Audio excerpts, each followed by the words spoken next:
네, 안녕하세요. 미혹을 연출한 김진영이라고 합니다. 여기 오늘 극장까지 이렇게 영화 보러 와주셔서 너무 감사하고요. 저희 아직 개봉까지는 좀 남았으니까 저희 영화 많이 얘기해 주셨으면 좋겠습니다. 감사합니다.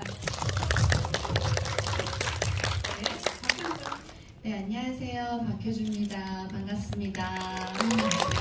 네, 이렇게 시간을 내주셔서 와주셔서 너무 감사하고요. 또 이렇게 미혹에 대한 이야기 나눌 수 있어서 더욱 뜻깊은 날인 것 같아요. 네, 좋은 시간 되어보아요. 뭐랑 너무 다르시죠? 네, 안녕하세요. 차선우입니다.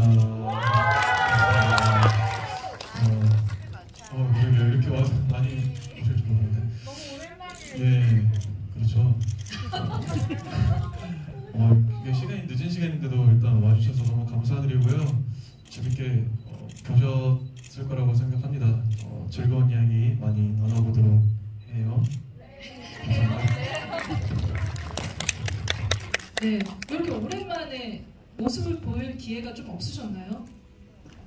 네, 군대 갔다 왔고 이렇게 이런 공식적인 자리가 많이 없었어가지고요. 그렇죠. 네. 영화를 개봉해도 관객과의 만남을 또 갖기가 쉽지는 않잖아요. 네네네. 근데 이젠 조금 많이 좋아져서 네. 이런 시간을 이제 자주 가졌으면 좋겠습니다. 저도. 네. 네, 기대해 보도록 하겠습니다. 먼저 아까 그 김민재 배우님이 못 오셨다는 얘기를 제가 관객분들에게 설명을 드렸는데 감독님께서 혹시 뭐 언지를 해주시거나 그러진 않으셨어요? 오늘 못 오셔가지고. 네, 언지보다 오늘 정말 이렇게 오시고 싶었거든요. 영화에 대해서 많이 얘기를 해주고 싶어 하셨는데 지금 범죄도시 촬영 중이셔가지고 아마 3편. 네, 그 일정 때문에 못 오신 것 같아요. 네, 근데 나중에 아마 다시 또 뭐 기회가 있으면은 꼭 이렇게 항상 참석해주시고 싶다고 말씀해 주셨으니까 또 기회가 있기를. 네, 그래서 네.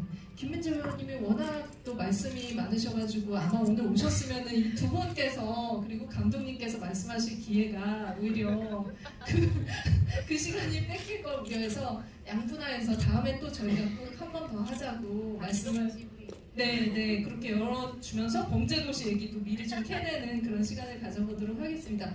먼저 감독님께 진짜 개봉을 축하드린다는 말씀을 드리고 싶고 일단은 개봉 전에 이렇게 많은 관객분들이 찾아주실 줄 아셨나요? 지금 기분 어떠신지. 네. 네, 이렇게 저희 좀 시사회를 하는데 이렇게 와주시고 이렇게 봐주시는 건 진짜 너무 좀 감사하다고 생각하고 사실 개봉을 앞두고서 저도 뭔가 되게 특별한 감정이 있을 줄 알았는데 네. 사실 별로 이렇게 큰 감정이 오진 않고 뭔가 그냥 무사히 무탈하게 개봉하고 관객분들이 좀 잘 이렇게 봐주시고 저희 영화가 막 이렇게 묻히지 않고 좀 얘기가 많이 되는 서로 얘기를 많이 나눌 수 있는 영화였으면 좋겠다 그냥 그 정도 생각하고 있습니다. 네, 알겠습니다. 감독님 대범하시네요. 네, 그렇게 떨리진 않으셨다라고 하셨는데 이분은 더 어떻게 보면 박효주 배우님은 너무 경험이 많으시기 때문에 관객들을 만나는 이 설레임 이런 것들이 좀 어느 정도는 좀 무뎌질 수도 있겠다라는 생각까지 했었거든요. 근데 제가 대기실에서 만나고 나서 지금 너무 설레신 상태예요. 200% 지금 굉장히 즐거워하시고 영화를 개봉하고 관객을 만나는 거에 대해서 누구보다도 흥분하시고 있다는 생각 들었거든요. 마찬가지로. 네, 맞아요. 저는 우리 감독님과 다르게 아주 설레게 네, 그래요. 그러니까 좀 묘하게 이번 작품이 더 그런 것 같아요. 아무래도 이제 코로나 이슈도 있고 해서 이제 어떤 작업들은 이루어졌지만 이렇게 영화관에서 어떤 영화를 시사하고 이렇게 관객을 만나고 이런 작업이 너무 오랜만이어서 일단 첫 번째로 설레이는 것 같고 이제 뭐 해를 더할수록 묻어지는 것보다 오히려 해를 더할수록 굉장히 더 소중한 걸 알게 되는 것 같아요. 그래서 영화 작업이라는 게 되게 소통이잖아요. 저와 캐릭터의 소통, 또 촬영하시는 우리 스태프과의 모든 소통, 결국엔 마지막으로 관객을 만나는 게 저는 이제 피날레적인 소통이라고 생각을 하는데 그래서 정말 떨리고 설레이고 그래요. 네. 지금 이 자리가 화룡정점이라는 말씀해 주셨는데 박수 한 번만 부탁드립니다. 네. 차선우 배우님 옆에서 선배님 감독님께서 이렇게 얘기하시니까 더 이렇게 관객들을 본 이 기회가 굉장히 이 자리가 뜻깊다라는 생각도 드실 것 같은데. 네, 일단 너무 영광이죠. 네, 너무 영광이고 또 이런 자리를 이렇게 또 선배님과 감독님과 함께 하게 돼서 저는 그것만으로도 너무 뿌듯하고요. 저는 이제 이런 자리가 처음이라서 사실 많이 좀 이렇게 긴장을 하고 왔었는데 앞으로는 이런 자리를 잘 즐길 수 있을 것 같습니다. 네. 너무 편안하고 좋은 것 같아요. 네. 앞에서 말씀 잘 들리세요? 저는 바로 옆에 있는데 목소리가 너무 좋으세요. 너무 울리세요. 마찬가지로 차성우 배우님께도 박수 한 번만. 저 진짜 이거 장르가 어떻게 보면 이제 그 클래식 영화의 장르로 봤을 때는 명확하게 구분이 되기도 하지만 이 장르가 약간 뭔가 약간 변화한다라는 생각이 들었어요. 굉장히 공포영화적인 요소들을 다분히 갖고 있음에도 불구하고 나중에는 이 영화는 심희엽 박사님이랑 같이 한번 깊게 파봐야 된다는 생각이 들 정도로 어떤 사건이 있긴 한데 그 사건의 이면에 있는 것들을 바라본다는 생각이 들어서 감독님이 아마 이제 그 지금 장편 데뷔작인데 이 작품 보시고 나면은 저 감독은 누굴까? 뭐 하는 사람일까? 어떤 이야기들을 평소 꿈꾸고 있고 그리려고 하는 감독일까? 궁금하실 거예요. 그러시죠? 네. 네. 몇 분 궁금하신 것 같아요. 네. 그래서 감독님께 먼저 영화의 출발점을 좀 들어봐야 될 것 같은데 실제로 이런 그 이야기들이 혹시 모티브가 된 사건이 있었는지도 좀 궁금하고 어떻게 접근하게 되셨는지.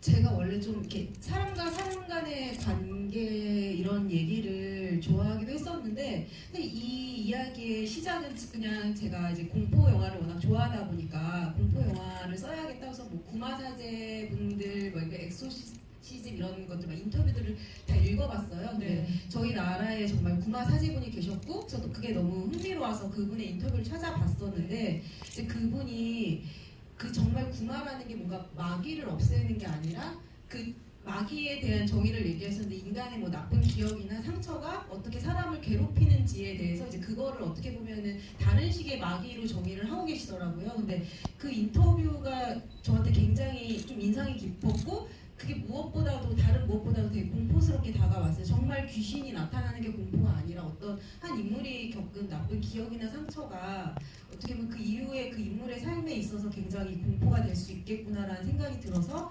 그런 이야기를 한번 해보고 싶다 공포 영화로 그런 생각이 들어서 사실 맨 처음에 기획을 하게 된 것 같습니다. 네. 실제로 이 한 가족의 그러니까 어떻게 보면 밖에서 봤을 때 규정할 수 있는 한마디는 목사 가족이라는 굉장히 이런 홀령과는 동떨어져 있을 것 같은 가족을 접목시킨 게 굉장히 특이한 접근이라는 생각이 들었거든요. 그래서 아까 제가 이제 실제 이런 사건이 있었나요? 라는 생각이 들 정도로 구체적인 디테일한 전개를 하셨는데 혹시 진짜 좀 모티브가 된 사건이나 아니면 어떤 것들이 있으셨는지 이 가족에게 집중하게 되신 이유? 네. 이게 사실 모티브가 된 사건이 실제 있었는지는 제가 잘 모르겠어요. 근데 이게 친구한테 그냥 들은 얘기가 있었는데 그냥 이게 좀 되게 제가 들었을 때 그 이야기에서 좀 헤어나오지 못할 정도로 좀 충격적인 게 있었는데 그게 뭐였냐면은 엄마랑 아이 둘이랑 이렇게 살고 있는데 오빠가 그 동생을 네. 실수로 이렇게 잘못되게 했는데 이제 그것 때문에 엄마가 너무 괴로워서 뭐 자살한 사건이 있었다. 이제 제가 그 이야기가 너무 공포스러워서 정말 영화보다 더 끔찍한 얘기예요. 네, 그래서 그래서 이거를 뭔가 사실 이렇게 공식적인 뭐 이런 데서 얘기를 좀 이렇게 하기에는 이게 실제 만약에 있었던 사건이면 굉장히 신뢰될 수도 있고 그래서 이거는 좀 그래서 얘기를 제가 하지 않았는데 사실 그게 약간의 어떤 이야기의 출발점이 그 이야기 근데 그거를 똑같이 하는 게 아니라 그냥 제 나름대로 좀 각색을 네. 하고 그 안에서 또 제 이야기를 좀 넣어서 하고 싶었던 게 있는데 근데 이게 사실 실제 사건인지 아닌지도 저는 잘 모르겠어요. 그냥 이렇게 친구들이랑 얘기하다가 이렇게 네. 나온 얘기였어요. 네. 어떻게 보면 이런 비슷한 사건들은 있을 수 있다라는 생각이 드는데 정말 원인들은 좀 덮여 있다라는 생각도 들었어요. 근데 저희가 이제 최종 완성된 영화로 봤을 때 이렇게 설득당하는 그 힘을 갖기까지는 감독님의 시나리오나 연출과 그런 영화에 대한 집요함도 있겠지만 이 배우들이 없었으면 과연 설득당할 수 있었을까라는 생각이 들었어요. 그래서 최초로 이 감독님의 시나리오를 보고 설득을 당해야 되는 입장, 이 시나리오를 보고 어떤 방식으로 매력을 느껴야 되는 두 분의 생각이 굉장히 궁금해요. 초반에 이 영화를 접하셨을 때, 책을 보셨을 때, 제안을 받으셨을 때 어떤 느낌이셨는지 배우님께 먼저 드릴까요? 네. 네, 저는 그러니까 약간 감독님이 그런 친구 이야기를 전해 들었을 때 그 잔상이 오랫동안 남는 것처럼 저도 이제 시나리오로 제일 먼저 이 이야기를 들었을 때 그 현우라는 그 인물이 겪은 일들, 살아가는 그 과정들의 일들이 사실은 너무 제가 연기할 입장으로 생각하면 너무 두려웠기 때문에 저는 덮었거든요, 사실은. 그래서 약간 좀 내가 좀 어렵다라는 생각이 들어서 네. 사실은 하고 싶지는 않았어요. 너무 이 얘기를 배우님들에게 많이 들었어요. 너무 좋은 시나리오고 너무 좋지만 내가 하면 분명히 그 기간 동안 눌려 있을 텐데. 네, 그래서 피하고 싶은 생각. 네, 맞아요. 그런 느낌이 들어서 사실은 시나리오를 덮었지만 그 이야기의 잔상처럼 이미 읽고 난 그녀의 이야기를 들은 이후에는 이게 쉽게 잊혀지지가 않더라고요. 그래서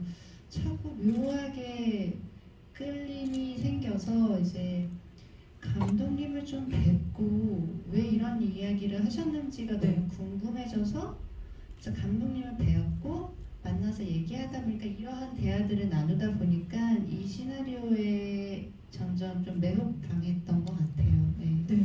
네. 사실은 이제 이 영화 전체적으로 봤을 때는 현우의 그 무의식 밑바닥을 파헤친다라고 해도 과언이 아닐 것 같은데, 그래서 실은 이제 그 현우 역할을 할 배우가 이 캐스팅의 핵심이었을 것 같다라는 생각이 들거든요. 초반에 그 만나기 전에 미팅을 하자고 하시기 전에 감독님은 어떤 경로를 통해서 배우님, 박효주 배우님에게 제안을 하게 되셨는지, 그리고 어떤 마음에서 절박함을 어떻게 설득을 하셨을지도 너무 궁금해요.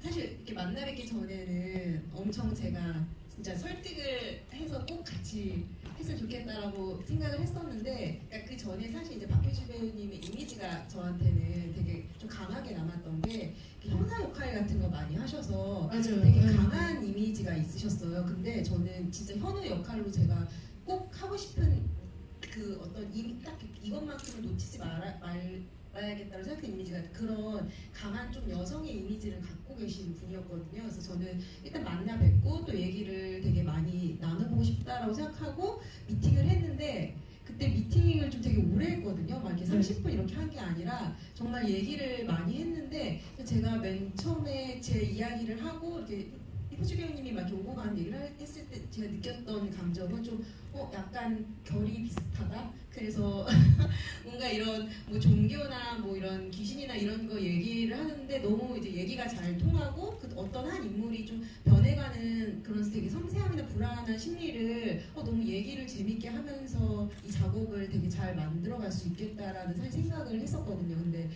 사실 현장에서 보여주신 거는 제가 사실 기대했던 거 더 이상으로 네 너무 저희 영화에 정말 혼신의 열정을 다해주셔서 네네. 아마 그 처음에는 감독님은 저랑도 비슷한 생각이었고 여러분들하고도 비슷한 생각이셨을 텐데, 여러분들도 제가 그냥 미루어지면서 근데 워낙 강렬한 역할을 하셨었고 이제 뭐 형사 역할 같은 경우도 뭐 이제 그런 모습을 보여준 케이스들이 많았잖아요. 뭐 그러니까 뭔가 이 극을 막 이끌어 나갈 어떤 사람이라는 생각이 들 텐데, 이 작품은 여러 지금까지 해온 작품들과도 달랐을 것 같다는 생각이 들었어요. 현우라는 인물이 굉장히 능동적으로 뭔가를 끌어나간다라기보다는 본인도 그 안에 젖어들어서 오히려 그 무기력 같은 것들을 표현해야 된다는 점에서 기존의 다른 해왔던 작품보다 더 매력적이지 않으셨을까라는 생각이 또 들기도 하는데. 맞아요. 그래서 감독님하고 처음 만났을 때 그런 말을 했어요. 제가 이 현우를 연기하면서 어떤 표정을 지을지 모르겠어요. 제 얼굴이 궁금하긴 해요. 이런 얘기를 했었고, 저도 아마 뭔가 이게 되게 힘든 거는 알겠는데 쉽게 놓지 않았던 이유 중에 또 한 가지는 아마 저도 하나의 작은 도전이었겠죠. 네, 저도 궁금했어요. 제가 이 역할을 맡으면 어떤 표정을 지을지, 어떤 감정들이 안에서 생길지가 좀 저를 좀 시험해보고 싶었던 것 같기도 해요. 네. 그 차성도 배우님에게도 마이크를 드릴게요. 이 가족의 어떤 지금의 그러니까 병들었다는 생각 들었거든요. 이 가족 안에 어떤 병이 있다라는 생각이 들었고 그 부분을 자기들이 해결할 수 없을 거라는 생각이 들었는데 이상한 그 다른 눈이 있는 거잖아요. 말하자면 다른 눈으로 이 가족을 점검해주고 현우의 상태를 가장 그렇게 그러니까 예리하게 간파